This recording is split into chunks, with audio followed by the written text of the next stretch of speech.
አርዕስተ ዜና ሁለተኛው ቪዚት ኢትዮጵያ የሩጫ ፌስቲቫል በሐረር ከተማ ቪዚት ሐረር በሚል መሪ ቃል ሊዘጋጅ መሆኑ ተገለጸ።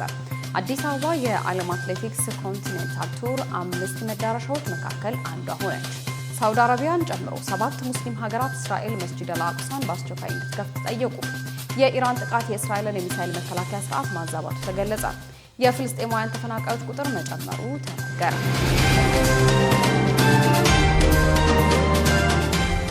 አሰላሙ አለይኩም ወራህመቱላሂ ወበረካቱ። ድና የተከበራችሁ የነጃሺ ቲቪ ተመልካቾች ነጃሺ መረጃችን ተጀምሯል። ከመረጃዎቹ ጋር ሀያት ከማል ነኝ። አብራችሁን ቆዩ።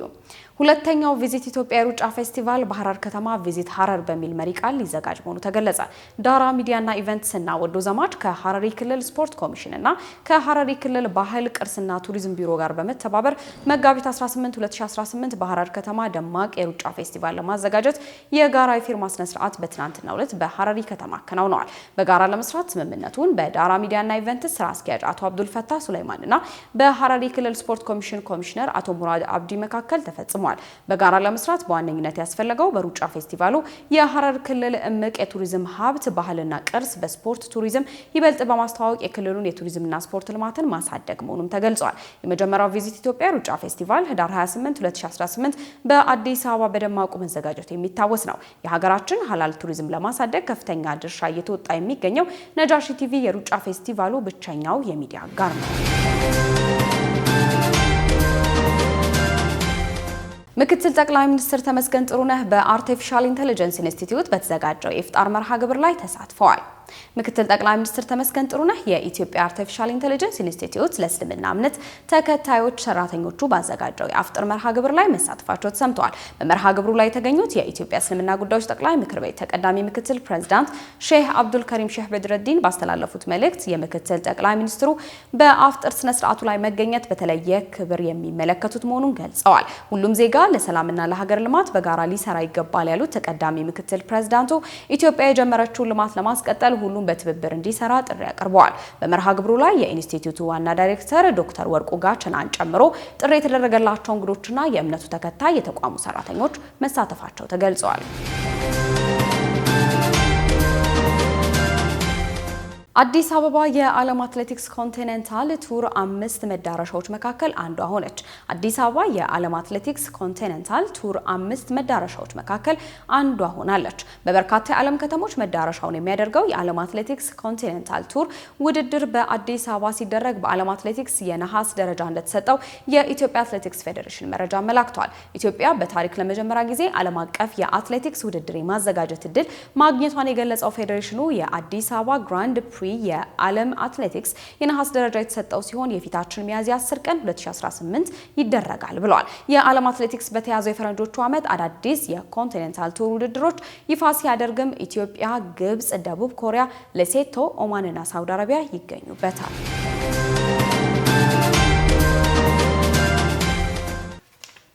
ከውጭ ምንጮች ወዳገኘናቸው መረጃዎች እናልፋለን። ሳውዲ አረቢያን ጨምሮ 7 ሙስሊም ሀገራት እስራኤል መስጂድ አል-አቅሳን በአስቸኳይ እንድትከፍት ጠይቀዋል። ሳውዲ አረቢያን ጨምሮ 7 የሙስሊም ሀገራት እስራኤል መስጂድ አል-አቅሳን በአስቸኳይ እንድትከፍትና በመስጂዱ ላይ የጣለቻቸውን ፖለቲካዊ ማዕቀቦች እንድታነሳ ጥያቄ አቅርበዋል። ሀገራቱ በጋራ በሰጡት መግለጫ በተቀደሰው የረመዳን ወር እስራኤል የአቅሷን መስጂድ መዝጋቷን በቀላሉ እንደማያዩት ገልጸው መስጂዱ በአስቸኳይ ለሰጋጆች ክፍት እንዲሆንም ጠይቀዋል። ሳውዲ አረቢያ፣ ቱርክ፣ ፓኪስታን፣ የተባበሩት አረብ ኤምሬት፣ ግብጽ፣ ዮርዳኖስ፣ ኳታርና ኢንዶኔዥያ ትናንት ምሽት በኢየሩሳሌም በሰጡት መግለጫ እስራኤል በእስልምናና በክርስትና ቅዱሳን ስፍራዎች ላይ የምትፈጽመው ጥሰት እንዲቆም ዓለም አቀፉ ማህበረሰብ ግልጽ እርምጃ እንዲወስድ ጠይቀዋል። ይህንን ህገወጥ ድርጊት ለማስቆም ዓለም አቀፉ ግፊት መቀጠል አለበትም ብለዋል።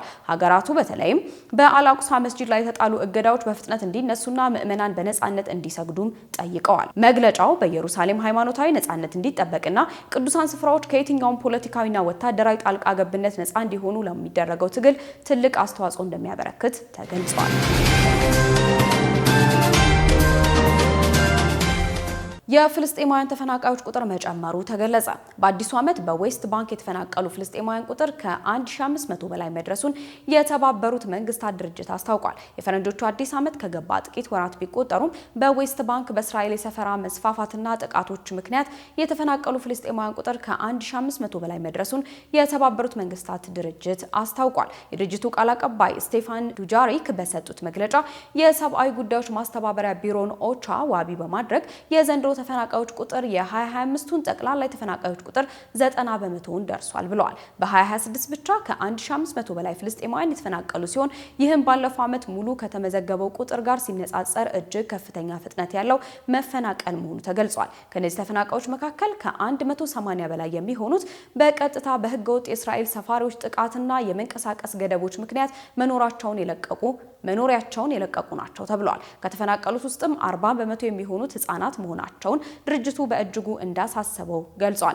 የእስራኤል የጸጥታ ኃይሎች በከተሞች መካከል ባሉ መንገዶች ላይ የሚጥሉት ገደብና በመንደሮች መግቢያ ላይ የሚገጥሟቸው የብረት በሮች ፍልስጤማውያን ወደ ስራ ገበታቸውና የጤና ተቋማት እንዳይደርሱ አግዷል ሲልም መግለጫው አክሏል። ይህ መጠነ ሰፊ መፈናቀል ሰዎች በሰብአዊ እርዳታ ላይ ጥገኛ እንዲሆኑ ከማድረጉም ባለፈ የኢኮኖሚ ምንጫቸውን እንዲያጡ እያደረገ መሆኑን ጠቁመዋል።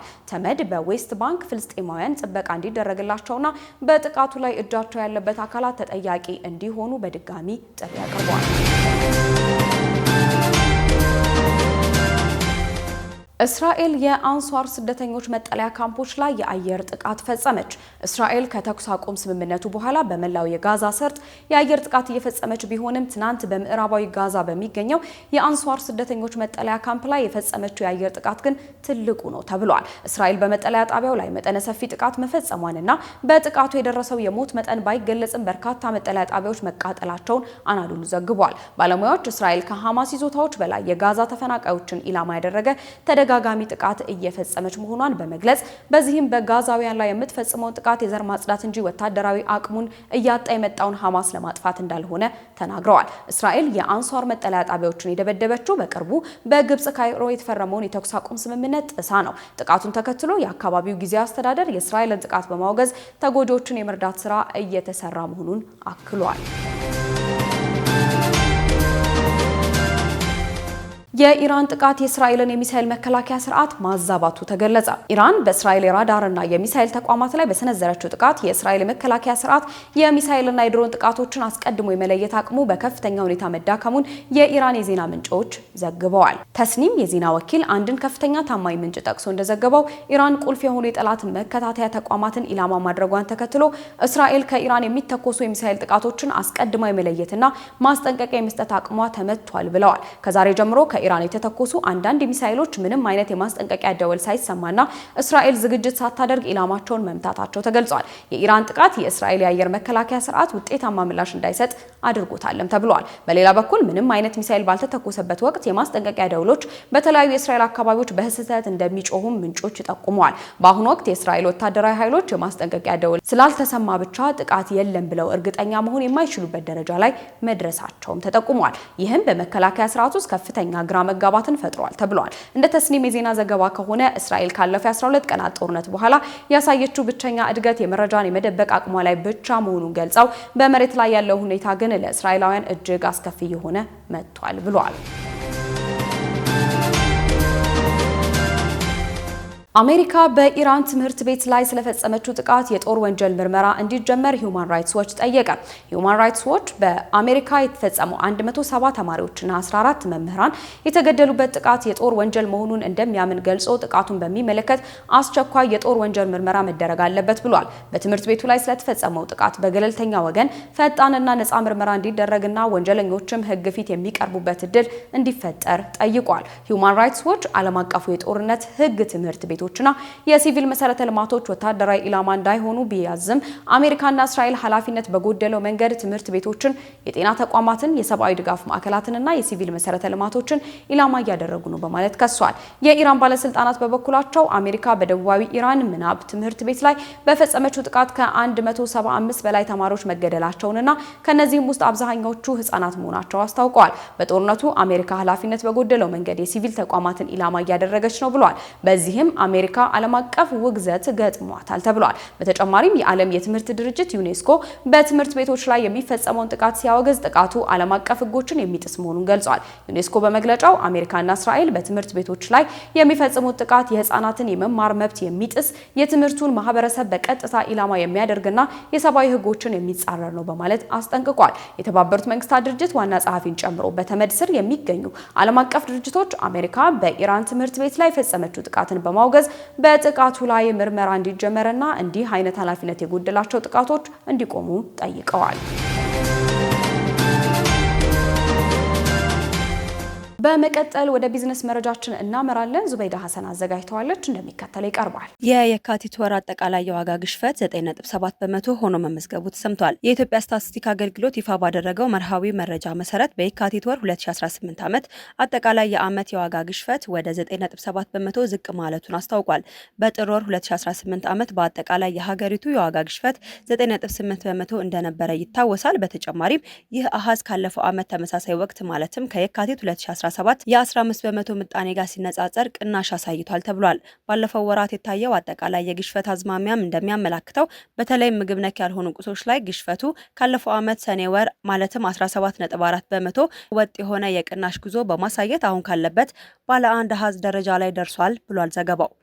ኢትዮጵያ በ6 ወራት ውስጥ ቡናን ወደ ውጭ ገበያ በመላክ ከ1 ቢሊዮን ዶላር በላይ ገቢ ማግኘት መቻሏ ተሰምቷል። የግብርና ሚኒስቴር ባለፈው 6 ወራት ውስጥ 200,000 ቶን ቡና ወደ ውጭ ገበያ በመላክ 1.35 ቢሊዮን ዶላር ገቢ መገኘቱን አስታውቋል። የግብርና ሚኒስቴር የህዝብ ግንኙነትና የኮሚኒኬሽን መሪ ስራ አስፈጻሚ አቶ ይመር ዳውድ ኢትዮጵያ በዓለም የቡና ንግድ ስርዓት ውስጥ ከብራዚል፣ ከቪየትናምና ከኮሎምቢያ ቀጥሎ አራተኛዋ ትልቅ የቡና አቅራቢ ሀገር መሆኗን ተናግረዋል።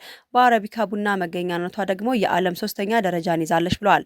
በዘርፉም ከፍተኛ የገበያ ተሳትፎ እንዳላትም አንስተዋል። ባለፈው ዓመት 470,000 ቶን ቡና ወደ ውጪ በመላክ 2.65 ቢሊዮን ዶላር ገቢ መገኘቱንም አስታውሰዋል። በአሁኑ ወቅትም በዓለም አቀፍ ደረጃ የቡና ምርት በስፋት እየቀረበ በመሆኑ የዋጋ መቀነስ እየታየበት እንደሆነም ተናግረዋል። በየካቲት ወር የነበረው የቡና ዋጋ ወደ 2.81 ዶላር ዝቅ ብሏል። ወደፊትም እስከ 2.77 ዶላር ሊወርድ እንደሚችልም ግምት ተቀምጧል ብለዋል። በዚህ ምክንያትም ምርት በስፋት ለዓለም ገበያ እየቀረበ በመሆኑ የቡና ዋጋ በእጥፍ ሊቀንስ እንደሚችልም ተናግረዋል።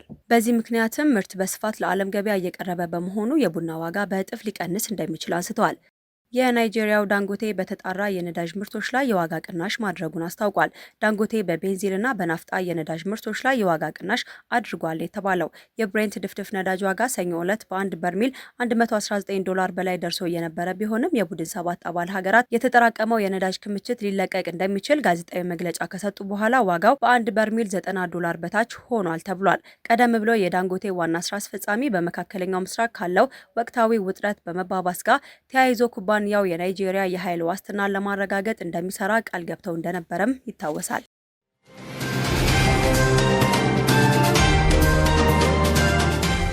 በመጨረሻም ወደ ጤና መሰናዷችን እናመራለን። ኢማን መሐመድ ታቀርበዋለች። ተልባ ለአጠቃላይ የሰውነት ጤና ተመራጭ የሆነ ተአምረኛ ፍሬ ነው። ከጥንታዊ ስልጣኔ ጀምሮ ለሰው ልጅ ጤና ከፍተኛ አስተዋጽኦ ካላቸው ምግቦች መካከል ተልባ በቀዳሚነት ይጠቀሳል። ቡናማ ይሁን ወርቃማ ሁለቱም የተልባ አይነቶች በውስጣቸው እጅግ ከፍተኛ የሆነ የንጥረ ነገር ይዘት አላቸው። አንድ የሻይ ማንኪያ የተልባ ፍሬ ብቻ በውስጡ ፕሮቲን፣ ኦሜጋ 3 ፋት አሲድ፣ ፋይበር፣ ቫይታሚን እና ካልሲየም፣ አይረን እና ማግኒዥየም የመሳሰሉ ለሰውነት አስፈላጊ የሆኑ ንጥረ ነገሮችን አምቆ የያዘ ነው። ተልባ በኦሜጋ 3 ፋት አሲድ እጅግ የበለጸገ በመሆኑ በተለይ የእንስሳት ተዋጽኦ ለማይጠቀሙ ሰዎች ተመራጭ የጤና ምንጭ ነው። ይህ ንጥረ ነገር የልብን ጤንነት ከመጠበቅ በላይ በጭንቅላት ውስጥ የደም መፍሰስ አደጋ እንዳይከሰት ይረዳል። ከዚህ በተጨማሪ የደም ግፊትን በማስተካከል ረገድ የተልባ ሚና በብዙ ጥናቶች ተረጋግጧል። በቀን 3 የሻይ ማንኪያ ተልባ ለከታታይ ወራት በመመገብ መጥፎ የኮሌስትሮል ምክንያት የሚመጡ የጤና እክሎችን ይቀንሳል። ይህም የሚሆነው በተልባ ውስጥ ያለው ፋይበር ከሐሞት ፈሳሽ ጋር በመጣበቅ ኮሌስትሮል ከሰውነት እንዲወገድ ስለሚረዳ ነው። በተመሳሳይ መልኩ በውስጥ ባለው የማይማማ የፋይበር ይዘት ምክንያት የስኳር በሽተኞች የደም ስኳር መጠናቸው እንዲያስተካክሉ ይረዳቸዋል። ተልባ የአንቲኦክሲዳንትና የኤስትሮጂ ባህሪ ያላቸው ውህዶችን ይዟል። እነዚህ ውህዶች በተለይ የጡትና የፕሮስቴት ካንሰር የመያዝ እድል በከፍተኛ ሁኔታ እንደሚቀንሱ ጥናቶች ያሳያሉ። ከፍተኛ የፋይበር መጠን ያለው በመሆኑ የምግብ መፈጨት ስርዓትን ያሳልጣል፣ ድርቀትንም ይከላከላል። በተጨማሪም ተልባ በጨጓራ ውስጥ የምግብ መፈጨት ሂደት እንዲዘገይ በማድረግ የረሃብ ስሜት እንዳይሰማን ስለሚያደርግ የሰውነት ክብደት ለመቀነስ ለሚፈልጉ ሰዎች ፍቱህ መድኃኒት ነው። ተልባ በመደበኛነት መመገብ የሴቶችን የሆርሞን መዛባት ያስተካክላል። ከዛም ባለፈ የቆዳን ጤንነት በመጠበቅና የእርጅና ምልክቶችን ፈጥኖ እንዳይታዩ በማድረግ ረገድ ትልቅ ድርሻ አለው። ተልባን በዕለት ተዕለት ምግብ ውስጥ ማካተት የሰውነታችንን በሽታ የመከላከል አቅም ከመጨመር በላይ ከፈንገስና መሰል ኢንፌክሽኖች ይጠብቃል። ጤናማ ህይወት ለመምራት ይህንን በቀላሉ የሚገኝ ፍሬ በውሃ በመፍጨትም ይሁን በምግብ ላይ እየጨመሩ መጠቀም ይመከራል። ውድና የተከበራችሁ የነጃሺ ቲቪ ተመልካቾቻችን ነጃሺ መረጃችን ለሰዓቱ የተከታተላችሁትን ይመስል ነበር። ሀያት ከማል መረጃዎችን ያደረስኳችሁ አብሬያችሁ ቆይታ አድርጌያለሁ። ሰላም አለይኩም ወራህመቱላሂ ወበረካቱ።